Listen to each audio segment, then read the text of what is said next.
C'est un joueur pour qui la première journée du Grand Prix PGH Web avait un goût particulier, c'est bien Jean-François Luquin. Le vainqueur de l'European Masters 2008 faisait son retour à la compétition plus de 8 mois après son opération au poignet.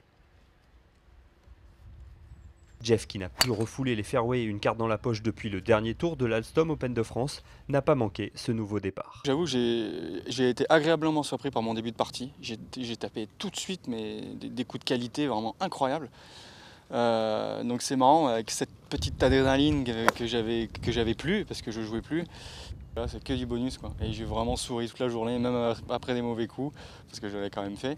Donc c'est super. Je suis pas content, après on verra ce qui se passe, mais en tout cas, super entame, c'est cool. Auteur d'une carte de 69, Luquin est mercredi soir dans le peloton de tête.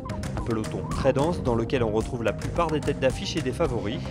Mike Lorenzo Vera, vainqueur en 2009, a fini en trombe avec 3 birdies sur les 5 derniers trous. Caristal a bien travaillé cet hiver, comme en témoigne son 68. Aux avant-postes, on retrouve le palois Thomas Fournier, dont le coach n'est autre que Benoît Telleria.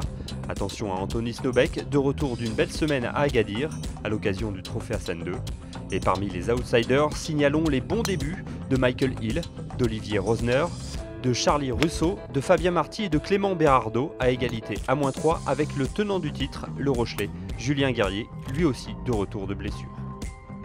Seul en tête, un autre outsider, originaire de la région parisienne. À 43 ans, il les aura dans 10 jours, Dominique Noyac fait son énième comeback à la compétition. La semaine dernière, il n'est pas passé loin de se mêler à la lutte pour la victoire à Tolède sur l'Alp Tour. Cette fois, il espère aller au bout. L'âge ne semble pas avoir de prise sur ce garçon. Dans ma tête, j'ai toujours 30 ans. Physiquement, je suis très bien. J'ai beaucoup travaillé cet hiver.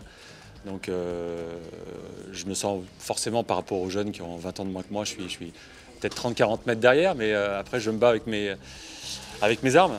Donc, j'espère aller jusqu'au bout. Quand je dis jusqu'au bout, c'est faire 4 tours. Il faut rester concentré. Il y a des très très bons joueurs derrière. Donc, forcément, je pense qu'ils n'ont tous pas joué à leur niveau. Ils vont forcément se réveiller. À moi de rester de toute façon dans la même stratégie et puis on verra.